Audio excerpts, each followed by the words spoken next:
안녕하세요. 핑미의 성경입니다. 자동차는요, 영화 속 스토리를 전개하는데 빠질 수 없는 요소죠. 수없이 많은 씬에 자동차는 항상 등장하고 에피소드 진행에도 큰 역할을 할 때가 있습니다. 도시를 종횡무진하는 추격씬의 짜릿함이 가장 크겠지만요, 차의 성격에 따라서 등장인물의 캐릭터를 짐작할 수도 있고요. 영화 속 내용과 분위기를 좌지우지하기도 하죠. 일상을 포스팅하다 핑미. 등장인물만큼 강한 임팩트가 있었던 영화 속 자동차들을 소개합니다.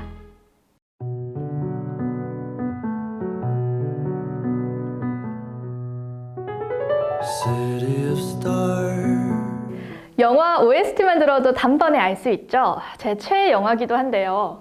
온 국민을 러블리한 재즈 감성에 빠뜨린 영화 라라랜드입니다. 자신의 꿈을 쫓아서 대도시로 이주한 재즈 피아니스트 남자 주인공 세바스찬과 배우 지망생인 미아의 사랑과 이별, 또 꿈에 대한 열정을 가득 담아서 많은 관객분들에게 감동을 선사했었죠. 이 영화 속에서도 각각 주인공들의 모습을 간접적으로 상징하는 자동차가 등장합니다. 엠마 스톤 미아의 차량인 프리우스는요, 미국에서는 좀 비교적 저렴한 자동차 중에 하나인데요. 미아가 카페 아르바이트를 하면서 헐리우드 오디션을 보러 다니는 이 여주인공의 상황을 간접적으로 나타냈죠. 실용적이면서도 미아의 현재 상황을 대변해주는 차로 프리우스가 제격이라고 할 수가 있습니다.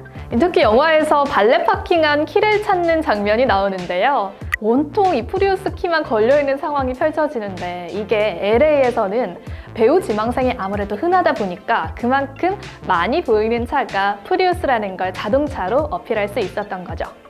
그래서 프리우스는 이 도요타의 대표적인 모델이 됐는데요. 영화 속에 등장한 차량은 프리우스 2세대 모델입니다. 공기 저항 계수를 최대한 낮추면서도 실내 공간을 아주 넓게 만든 디자인 때문에 연비가 더더 업그레이드 됐죠. 2000년대 초반에는 친환경차 수요가 많아지면서 프리우스의 입지가 글로벌 시장에서 더욱더 높아졌습니다.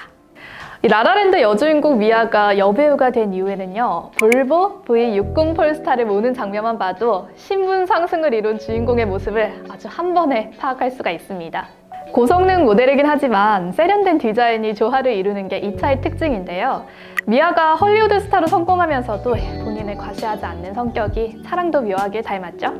누구나 성공하기 전까지는 애쓰고 고생했던 시절이 있잖아요. 이 차 역시 주인공들의 과거를 보여주는 장치로 작용하면서 좀 따뜻한 감성을 전달하는데, 이런 부분이 아무래도 관객분들에게 많은 공감을 자아낸 듯합니다.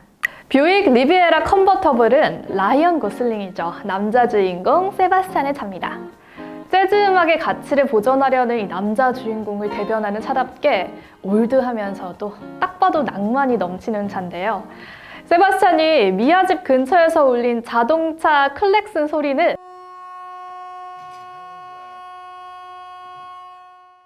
영화 속 여주인공뿐만 아니라 관객들의 꿈을 환기시키는 역할을 하기도 했습니다. 이 차는요, GM사나 여러 브랜드 중 하나로 미국에서 가장 오래된 자동차 브랜드 중 하나입니다. 그만큼 출시한 차도 상당히 많고요. 1960년대부터 80년대 미국 중산층의 대표적인 차로 통하죠. 영화 속에는 82년식 6세대 모델이었다고 합니다. 이렇게 남녀 주인공 성격만큼이나 자동차도 그들의 온도차를 아주 분명하게 드러내고 있습니다. 실용적인 차를 타는 여자 주인공은 꿈을 이루기 위해서 계속해서 도전하고 또 실제로 성공 궤도에 올라서죠. 반면 남자 주인공은 자유와 낭만을 품고 하루하루를 살아가는 타입이고요. 이런 성격을 감독은 차를 통해서 보여주고 싶었던 게 아닐까요? 라라랜드의 첫 장면이자 사람들이 꼽은 명장면 중 하나에 속하는 장면이죠. 도로 위에 멈춰있던 다양한 자동차들에서 배우들이 나와서 하나하나 뮤지컬 마냥 노래를 부른 이 장면. 이때 등장한 각기 다른 자동차들은 사람들마다 저마다의 꿈들이 다양하게 존재한다는 걸 의미합니다.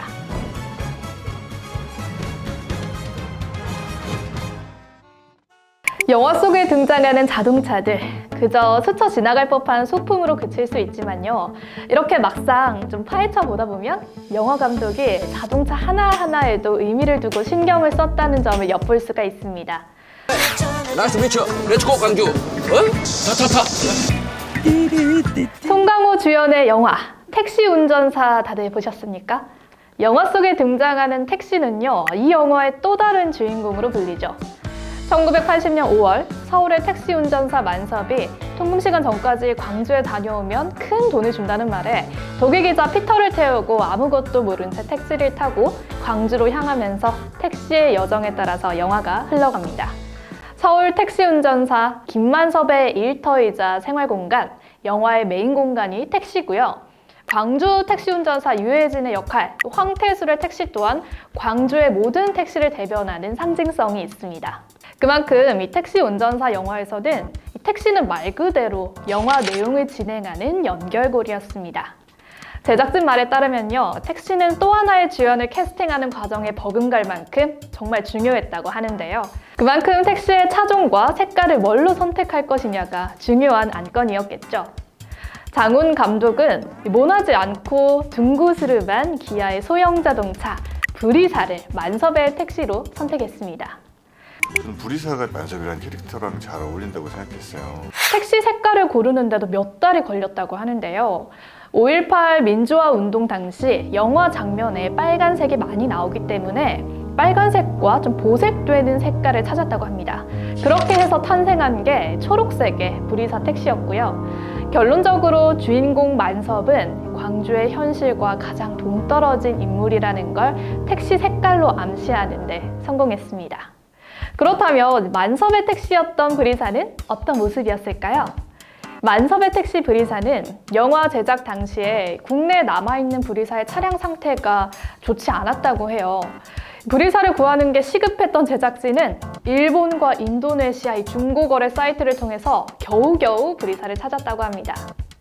영화 속 장면처럼 정상적으로 운행하기 위해서는요, 차 외부와 내부 모두 개조했다고 하고요. 도색부터 주행 테스트까지 완벽하게 갖추는데 7개월이 걸렸는데요. 이 택시 하나에 수천만 원의 제작비를 쏟아부었다는 후문도 있습니다.